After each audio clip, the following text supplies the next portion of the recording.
Hola, ¿cómo están? Soy Ernesto Rosas de Ministerio 710 y tengo el honor de poder compartirles esta enseñanza que es la séptima parte del exilio en Babilonia. El objetivo de toda esta serie es que nosotros aprendamos cómo ha sido el proceso del monoteísmo en el judaísmo, cómo se presenta en las escrituras hebreas, para que cuando nosotros estemos leyendo las escrituras, estudiando, escudriñando, podamos comprender mucho más lo que estamos leyendo y pues que tenga más sentido todo lo que estudiamos. Esta es la séptima parte y se llama ¿Quién es la esposa de Yahvé en el panteón semítico? Repito, esta es la séptima parte de la serie Exilio en Babilonia. Si estás escuchando por primera vez esta enseñanza, te recomiendo que veas todo el proceso desde la primera enseñanza, y lo mejor es que lo veas en el blog.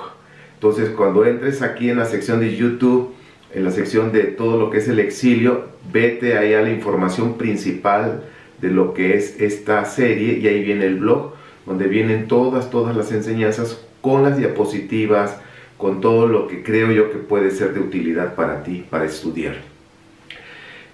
Por favor, lo hemos dicho, yo no tengo la verdad absoluta, pero todo lo que yo te diga aquí de información, no creas nada hasta que tú te pongas a estudiar, investigar, verificar toda esta información, ¿sí?, con las escrituras en su contexto hebreo, histórico, arqueológico y filológico. Al final tomarás tus propias conclusiones. Precisamente toda esta enseñanza es una enseñanza histórica, hay mucha información histórica que nos da sentido de lo que son las escrituras hebreas. Reitero, capítulo o clase número 7, enseñanza número 7, parte número 7, como le quieras llamar. ¿Quién es la esposa de Yahvé en el panteón semítico? Exilio en Babilonia. Recordemos que antes del exilio de Babilonia con los judaítas, el eloísmo y el yavismo eran dos religiones en dos regiones diferentes. Es decir, en el reino del norte eran eloístas, adoraban al dios El, es por eso que tenían los toros en los dos puntos importantes que tenían templos. Los dos templos que tenía el reino del norte tenían dos toros, porque adoraban al dios El. No tiene que ver con Baal, es con el dios El. Entonces recordemos que estas dos posturas, tanto los del reino del sur como el reino del norte, tenían religiones diferentes. Ahora, en un inicio, Yahvé no era el Dios de Judá, ¿sí? En un inicio. Esto es importante que lo veamos, mis amados. O sea, esta información no significa que estamos en contra de la Biblia. No, al contrario, amamos la Torá, amamos todo el Tanaj o el Antiguo Testamento, como tú le llames, porque está lleno de riqueza para poder honrar a nuestro Rey del Universo. Pero en un inicio, hace muchos, pero miles de años, Yahvé no era el Dios de lo que es Judá o Judea, todo lo que son los judaítas, porque Yahvé venía de Edom, desde Seir, desde Sinaí, desde Monte Parán. Desde ahí venía la adoración a Yahvé. Jueces 5:4, anótalo, aquí está la pantalla, Jueces 5:4 y Deuteronomio 33:2 nos enseña esto al respecto, de que no fue un Dios exclusivo de Judá. Entonces tenemos que estar estudiando y viendo todo esto porque la escritura misma nos los está diciendo, pero pues cuando leemos, como no ubicamos los tiempos, no ubicamos zonas, pues pasamos por alto mucha información. Y bueno, seguimos avanzando. En el siglo XX aproximadamente, años más, años menos, antes de la era común, antes de la era cristiana, el dios que veneraban en Jerusalén o Jerusalén era Shalim. Ahora fíjense, yo les dije, en un principio los judaítas, el reino del sur, en esos años no adoraban a Yahvé. Su dios era Shalim, ¿ok? Por eso el nombre de Jerusalén, que es en el idioma acadio. Recuerden que las primeras civilizaciones, los de Sumeria, luego los acadios, después vinieron los de Babilonia, pero el idioma acadio, que viene siendo la mamá del hebreo y todos estos, arameo, ahora sí que principalmente, significa ciudad del dios Shalim. Jerusalén en idioma acadio significa ciudad del dios Shalim. Por esa razón, fíjense, vamos a empezar a atar cabos. Por esa razón, David le puso por nombre a su hijo Absalom, que en realidad es Abshalom. Abshalim tenía que ver con el dios Shalim. Shalom, Shalim. Shalom es paz, pero Shalim, ¿sí? Que aunque tienen casi las mismas raíces, que a veces decían que es la ciudad de paz. No. No viene de ahí. La raíz viene del dios Shalim. Jerusalén, el idioma acadio, es ciudad del dios Shalim. Y la prueba es que por eso el rey David puso a sus hijos Salomón, Absalom, tienen que ver con el dios de Shalim. Shalim y Sha'ar eran dos deidades gemelas, y uno era la deidad del crepúsculo y el otro era del amanecer, y que estos fueron concebidos con su principio y con su fin, es decir, inician al atardecer y terminan ahora sí que en el amanecer. Por eso tienen un principio y un fin. Shalim y Sha'ar. Shalim y Sha'ar son dos deidades gemelas. Ahora, Shalim se menciona por separado en las listas de dioses ugaritas. Hemos estado hablando de la cultura o la civilización de Ugarit, de los ugaritas, y es importante porque ellos nos dan mucha, pero mucha información al respecto, y cómo todo esto trajo una gran influencia en lo que es en el área de Canaán. Ahora, Shalim se menciona entonces por separado en la lista de dioses ugaritas, pero también aparecen nombres personales y tal vez como un nombre divino, como acabo de mencionar de los hijos del rey David. Shalim también se conoce como Shalem, Salem, Salim, ¿ok? Son ahora sí que palabras relacionadas, Shalem, Salem, Salim. Es un dios en el panteón de la religión cananea. Y está mencionado en las inscripciones encontradas en Ugarit, en Ras Shamra, en esas escrituras encontradas en Siria. Ahora, Shalim es el dios del crepúsculo y Sha'ar es como el dios del amanecer. Entonces estamos viendo todas estas relaciones para que vayamos comprendiendo que en un principio los de Judea, su dios no era Yahvé, era Shalim. ¿Ok? Tanto por el nombre de Jerusalén, que tiene que ver con eso. En el exilio babilónico, que es el parteaguas, hemos estado hablando antes del exilio, después del exilio.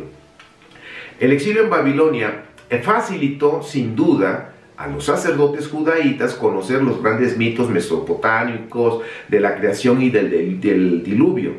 Es decir, en todos esos años que estuvieron, en esos 70 años, tuvieron la oportunidad de convivir, de estar en medio de esa cultura y de escuchar todo lo que había pasado en cuanto a la creación. Yo les he estado diciendo que la epopeya de la creación, los de Babilonia tienen su epopeya, los de Sumeria tienen su epopeya, aún los de Egipto tienen su epopeya de la creación, de cómo fue creado.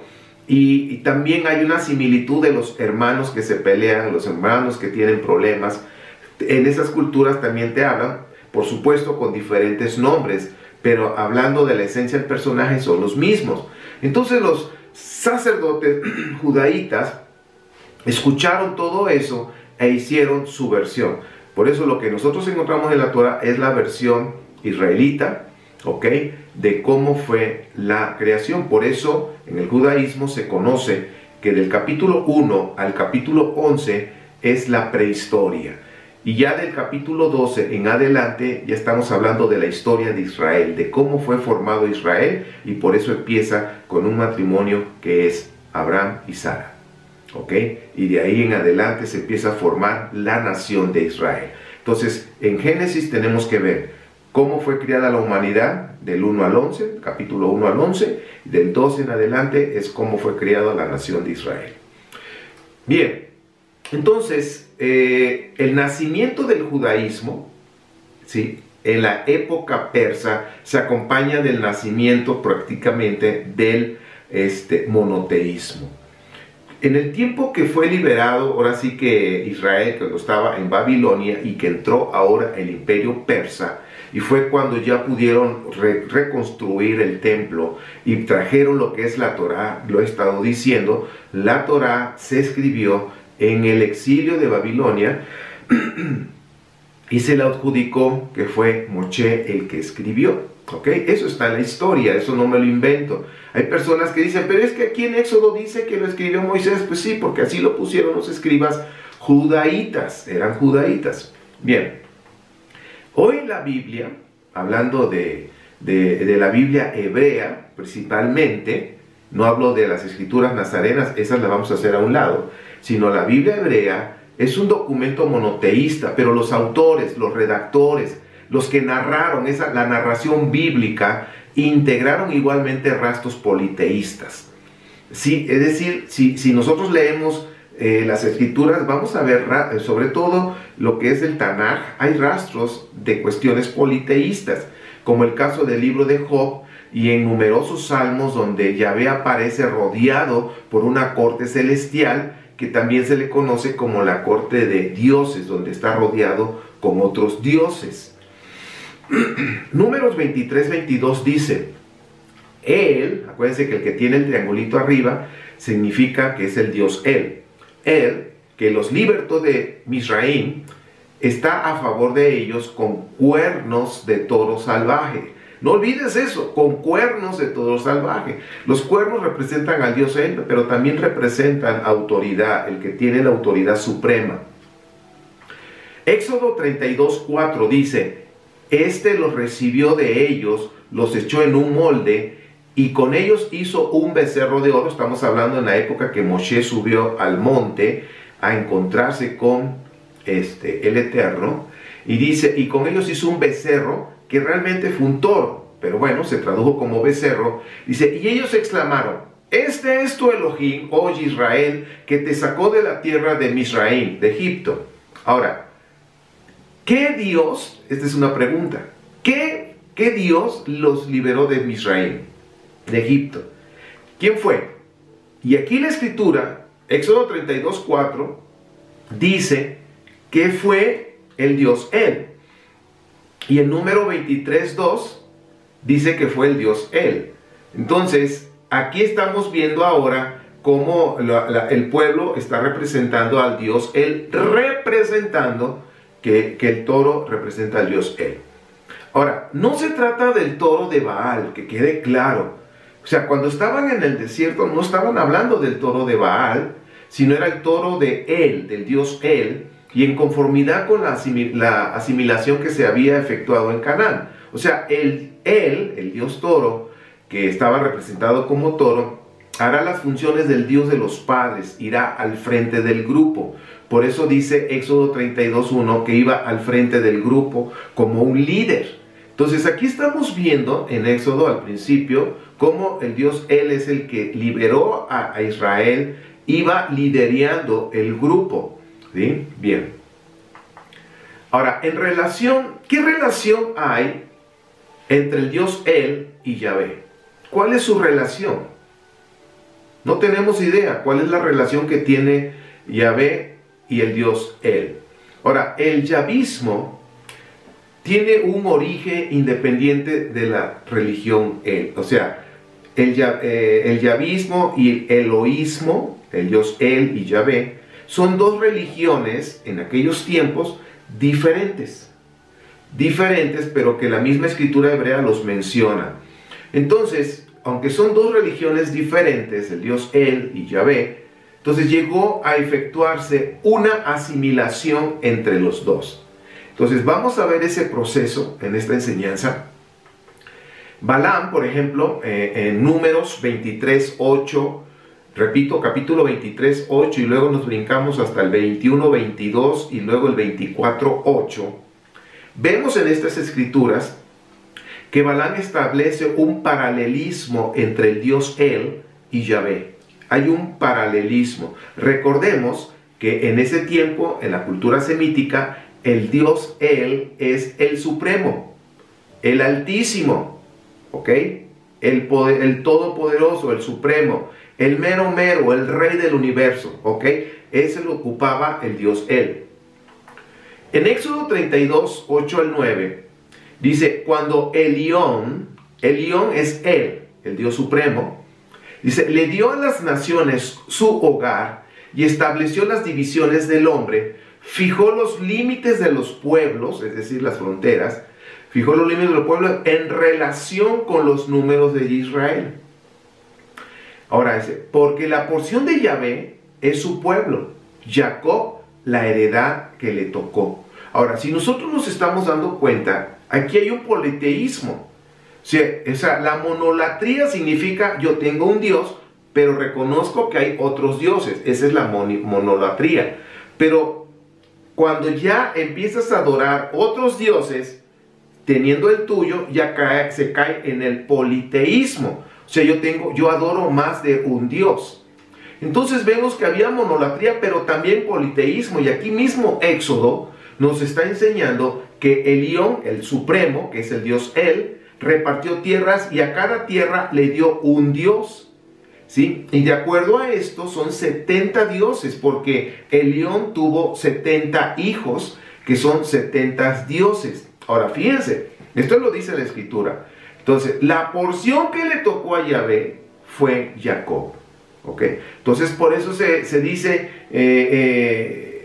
Yahvé, que era un Dios del desierto, un Dios de guerra, Yahvé de los ejércitos, por eso así lo encontramos en algunas escrituras, ¿sí? Yahvé de los ejércitos, pero también dice Yahvé, el Dios, el Elohim de Israel. ¿Ok? Entonces se está especificando que es nada más territorial de una sola nación, Israel, y se acabó, no hay otra más. Bueno, aquí vemos en la pantalla entonces, de acuerdo a Deuteronomio 38, 8 al 9, vemos que el Dios Elión, que es Él, le puso una corona, es el Rey del universo, es el Padre, también se le conoce como Dios Padre en algunos textos ugaríticos, así aparece como Dios Padre.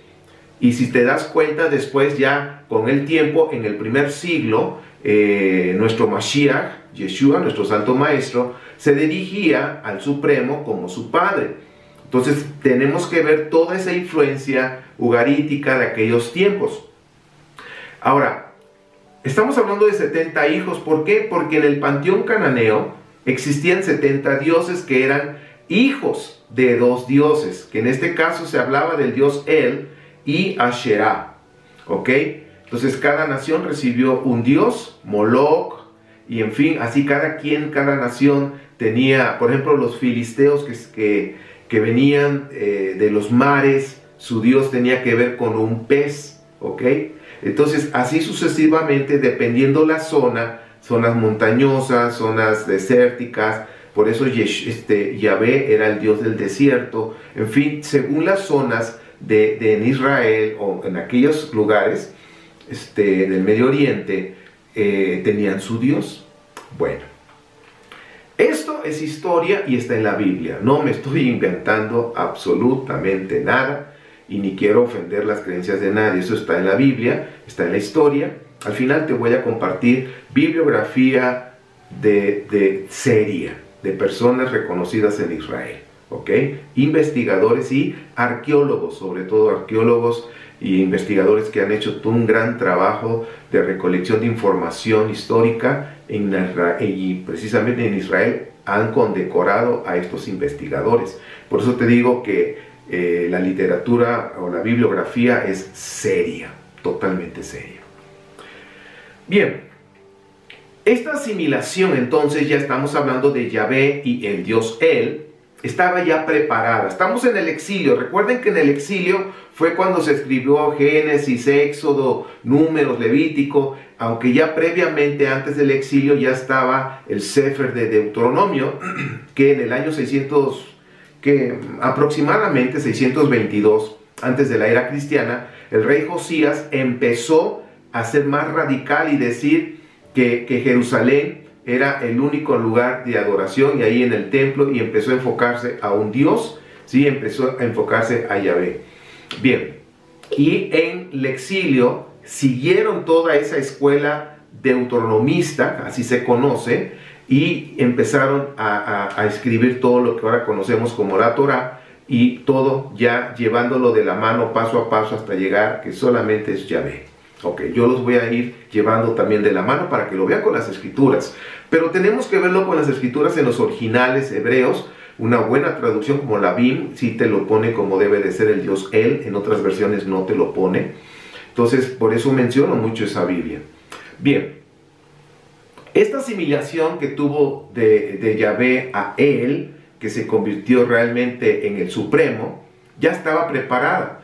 Entonces, se hizo pero sin lucha. No tuvieron que luchar Yahvé y Él para ver quién es el que quedaba. No hubo ningún conflicto, no hay ninguna huella de conflicto en la historia, en los escritos, y simplemente Yahvé asimiló lo que es el Dios Él. Entonces Yahvé, ¿qué es lo que recibió del Dios Él? Recibió su carácter de Dios cósmico, el título de rey. Y esto viene a la escritura, por ejemplo, en Números 23, 21, en la parte final. Por eso viene como una B, es una B más bien, 21b al 22, y Éxodo 15, 18 nos está mostrando que ya Yahvé absorbió el carácter del Dios Él y el título de rey. Números 23, 21b al 22 dice: Yahvé su Elohim está con ellos y la aclamación de su rey en medio. Está hablando de su rey. ¿Quién es? Él. ¿Ok? Dice ahora el siguiente: Él, que los libertó de Misraim, está a favor de ellos como cuernos de toro salvaje. Recordemos que los cuernos siempre van a representar al Dios Él. Que también los cuernos hablan de autoridad. Lo habíamos dicho hace un momento. Autoridad suprema, poderoso, en fin. Porque ¿cuál es el toro? ¿Cuál es su fuerza? Tiene mucha fuerza, pero los cuernos te imponen, ¿verdad? Por eso lo representaban de esa manera. Ahora, en esta porción nos muestra que el rey ahí lo está especificando, es el Dios Él, ¿ok? Porque dice, Yahvé su Elohim está con ellos, y la aclamación de su rey, y luego dice, Él los libertó de Egipto. Bueno, ahí está. Estamos viendo ahí una separación y un reconocimiento que Él es el rey. Éxodo 15, 18, aquí ya viene un cambio.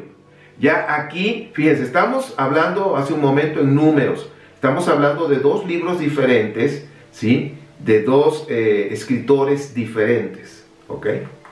Ahora, Éxodo 15, 18 dice, Yahvé reinará por siempre jamás. Ahora, aquí ya está hablando que va a ser, ya es el rey, ¿ok? Reinará por siempre. Ya nadie lo va a quitar. Y el Salmo 118 viene a confirmar lo que se escribió en Éxodo y dice, Yahvé es Él. O sea, está hablando, Yahvé es Elión, Yahvé es el supremo, es el mero mero, es el rey del universo. Ya el Salmo 118 nos los está ya diciendo directo. Entonces las personas que ya veían al Dios Él, vieron que se asimiló y ahora es Yahvé, totalmente.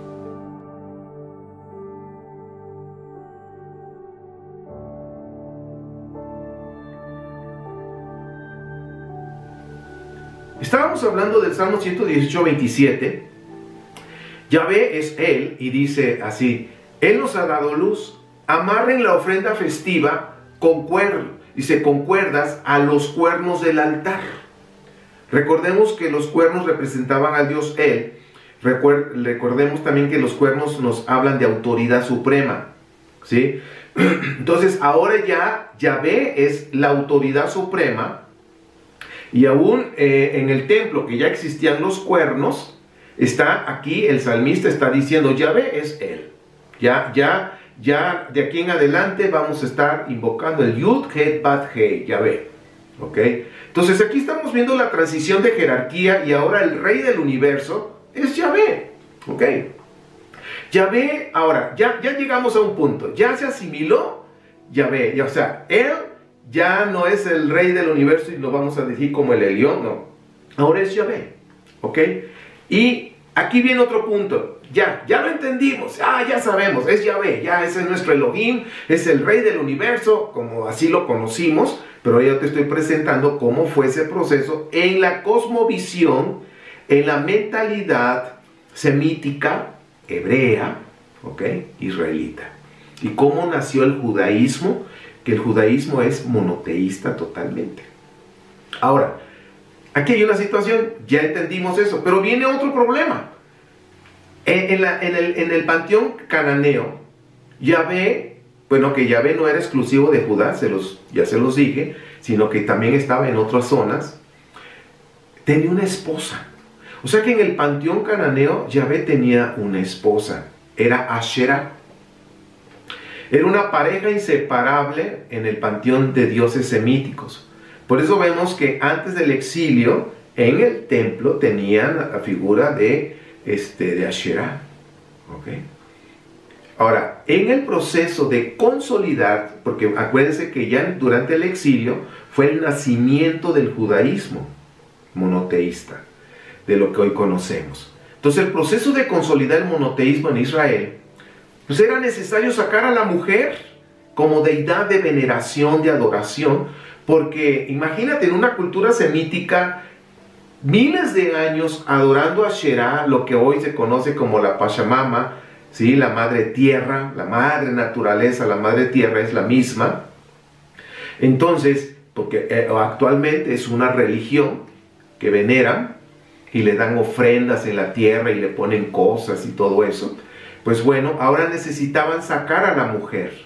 Y aquí es donde viene otro proceso y es donde ahí vamos a encontrar escrituras de cómo sacaron a Asherah dentro de las creencias de Israel, que era la monolatría y politeísta también.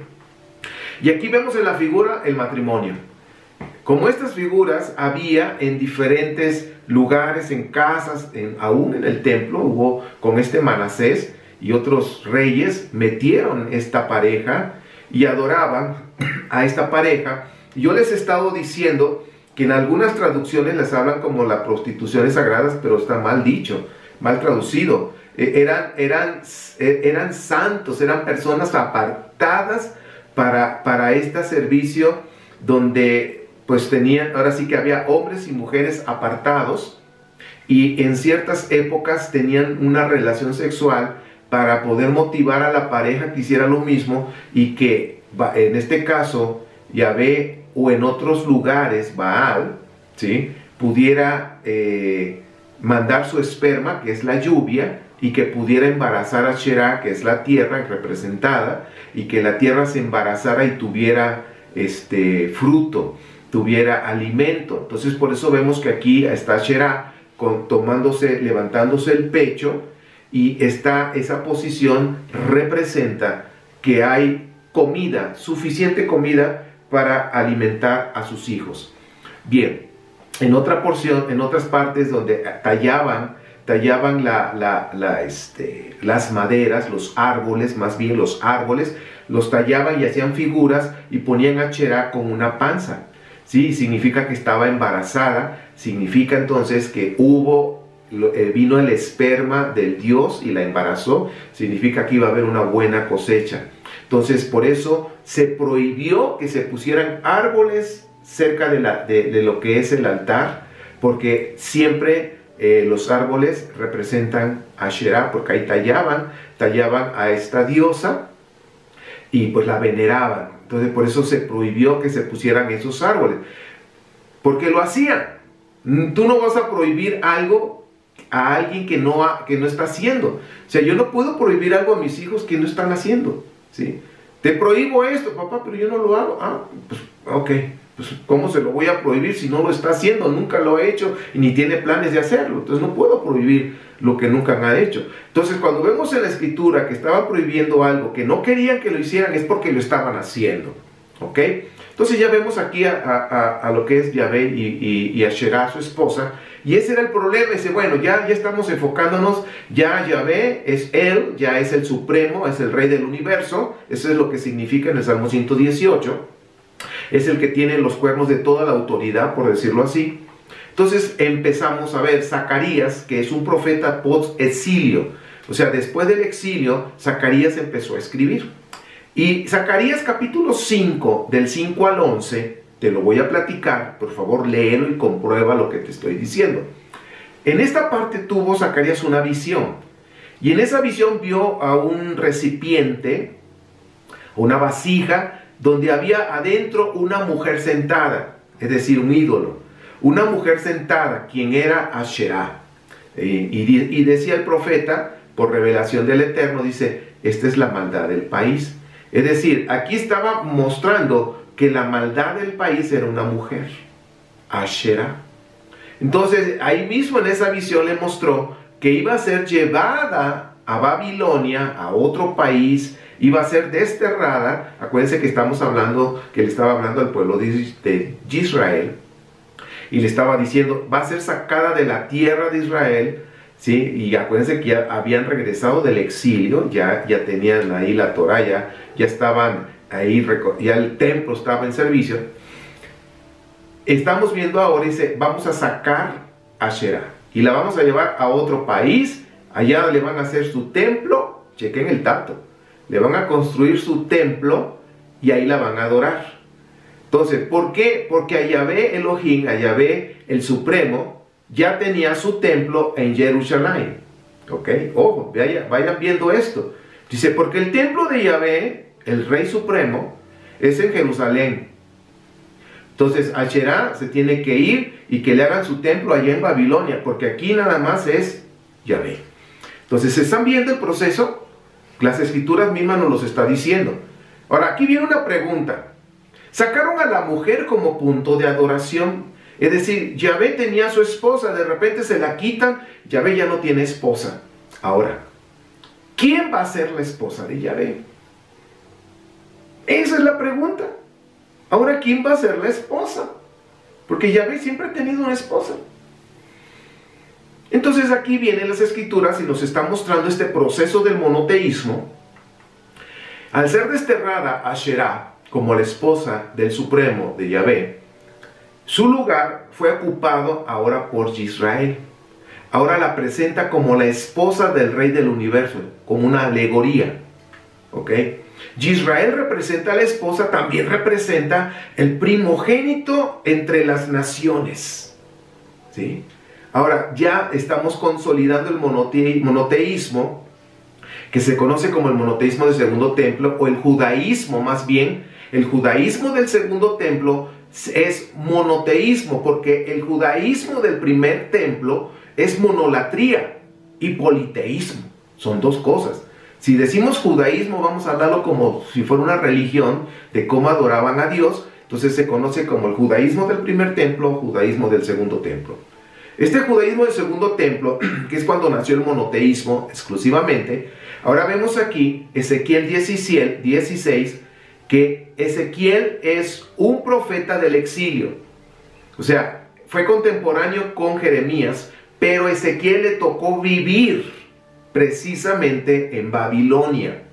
Y en Ezequiel 16 vemos ahora que ya se está hablando de un matrimonio, ya se está fraguando, se está manejando un matrimonio, ¿sí? Porque se está armando lo que es el monoteísmo. Y Ezequiel 16 del 1 al 63, pero nada más voy a mencionar el versículo 8, dice, pasé junto a ti otra vez, y te miré, y vi que estabas en tu tiempo de amar. Entonces extendí sobre ti mi manto, y cubrí tu desnudez, e hice juramento, y entré en alianza contigo, y llegaste a ser mía, dice Adonai Yahvé. O sea, estamos hablando aquí ya de un matrimonio donde se compromete con Israel, ¿sí? Habla de una boda, y le puso el manto. Por eso cuando una pareja se casa en Israel, en el judaísmo, ponen su talit y cubren, como la fotografía anterior que les pasé, y cubren a la mujer que va a ser su esposa. Y eso fue lo que pasó con Israel. Y aquí está hablando Yahvé y está diciendo, puse yo mi manto. O sea, está hablando de una manera alegórica, que Yahvé también usa manto. ¿Por qué? Porque en aquellos tiempos los hombres usaban un manto y cuando iban a buscar a Dios se cubrían. Era una costumbre. Y de acuerdo a eso también está hablando en ese mismo lenguaje. Ahora, ¿cuál es el siguiente paso en el proceso de consolidar el monoteísmo? Lo que es el judaísmo del segundo templo. Estamos hablando ya del monoteísmo en el post-exilio, después del exilio. Entonces, ahora lo que sigue es quitar las imágenes. Ya quitamos a la mujer. Ahora tenemos que quitar las imágenes. Ya no es Asherá la esposa, ahora es Israel. Ahora hay que quitar imágenes. Entonces ustedes ven aquí la figura, dos cruces como diciendo, hay que borrar. Tache, quitarlo. Bien. Deuteronomio 5, fíjense cómo dice Deuteronomio 6, versículo 7. Yo, Yahvé, su Elohim, fíjense, ya está diciendo, yo soy Yahvé, su Elohim, que te sacó de la tierra de Misraim, la casa de servidumbre, no tendrás otros Elohim aparte de mí. Ahora, checa esto. Fíjense, en un principio, en Números 23, 22, decía, el Dios Él, que los libertó de Misraim, que los libertó de Egipto. O sea, ¿quién los libertó? El Dios Él. Pero ya aquí, ya en la consolidación, donde ya se quitó la esposa, donde ya se quitó las imágenes, y ahora Yahvé es el supremo. Ahora fíjense, Él dice, porque ya tomó el lugar de Él, ahora es Yahvé. Dice, yo Yahvé soy tu Elohim que te sacó de la tierra. O sea, yo quiero que veas cómo cambió de Él a Yahvé. La misma escritura nos está llevando. Deuteronomio 5:8. Bueno, creo que no termine. Yo Yahvé soy tu Elohim y que te sacó de la tierra de Misraim, la casa de servidumbre. Dice, no tendrás otro Elohim aparte de mí. Entonces aquí estamos hablando que la monolatría ya no cabe, ni el politeísmo. Acuérdense que la monolatría es, yo tengo un Dios y reconozco que hay otros dioses. Como decía Deuteronomio 38, 8 y 9, donde dice que estaba en medio de los dioses, y también los salmos, significa monolatría.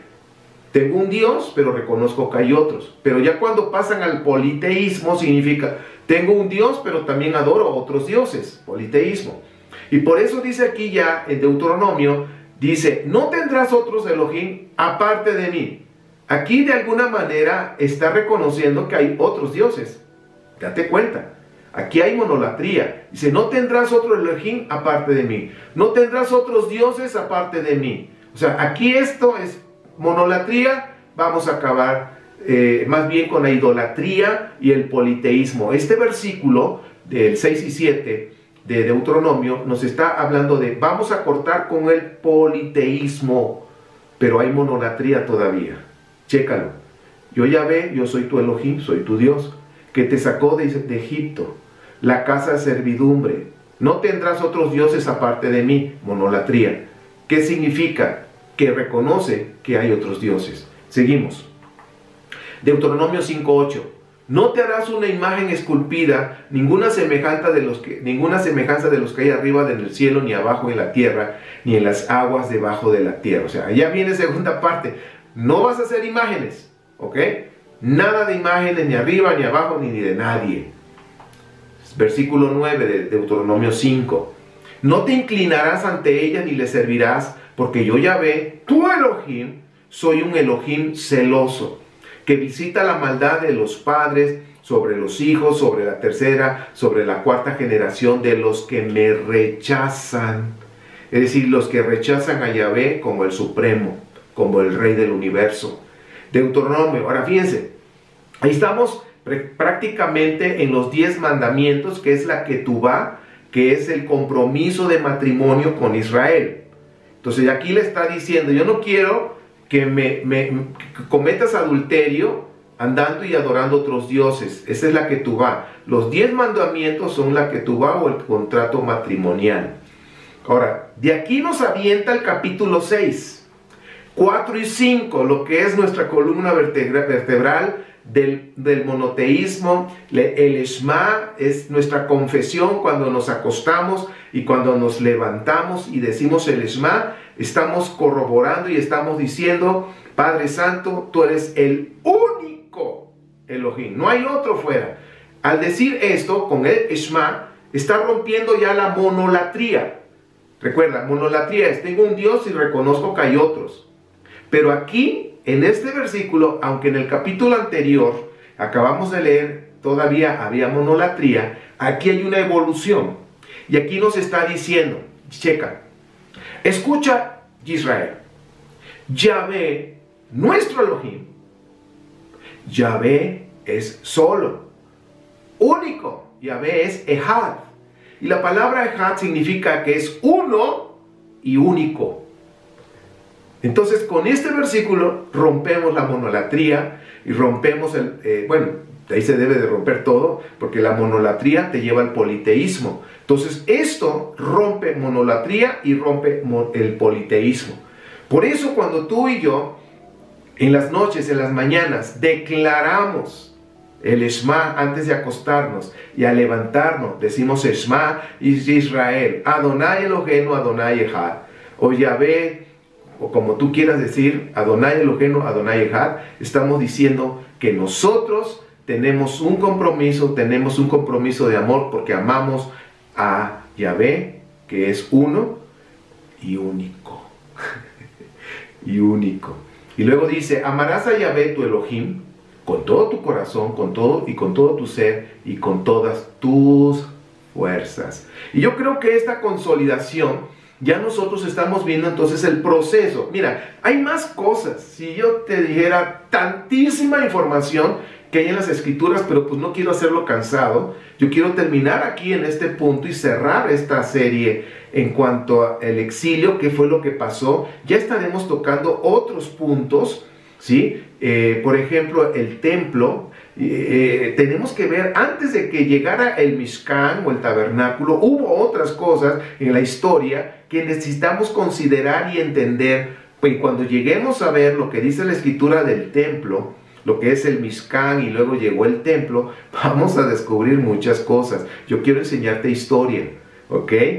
Bueno, pues entonces estén preparados. Vamos a tener un seminario aquí en Pachuca, Hidalgo, sobre el templo, pero con este contexto que te estoy enseñando. Un contexto histórico, arqueológico, que es impresionante. Bien, la bibliografía que estuvimos estudiando es la Biblia BIN 2018, y este libro está tremendísimo, que son 2 tomos, 2 volúmenes, el 1 y el 2, de Historia Antigua de Israel, del R. de Baus. Baus es un personaje, híjole, reconocidísimo. Y el monoteísmo y poder de Tomás Romer, de la editorial Universidad Bíblica Latinoamericana. Este personaje ha sido reconocido, es arqueólogo, personaje importante en Israel, muy reconocido. Me ha tocado escuchar conferencias, entrevistas de este personaje, Tomás Romer, y de veras, wow, impresionante información. Entonces, esta es la bibliografía que pude estudiar, ahí investigar, y encontré muchísima información, y solamente te estoy compartiendo, como quien dice, sencillo, y espero que haya sido de utilidad para que cuando estemos leyendo las escrituras hebreas, nosotros podamos comprender qué estoy leyendo y que sepamos por qué está escrito así. Bueno, que el Eterno te bendiga y te guarde, haga resplandecer su rostro sobre ti, te dé gracia, alce su rostro sobre ti y te dé shalom. Y si nuestro Padre eterno, el Rey del universo, Yud Het Bat Hei, nos los permite, seguiremos estudiando otras enseñanzas. No te lo pierdas. Suscríbete, ponle la campanita para que cuando subamos otra enseñanza puedas tú estudiar junto con nosotros y aprendamos juntos. Shalom.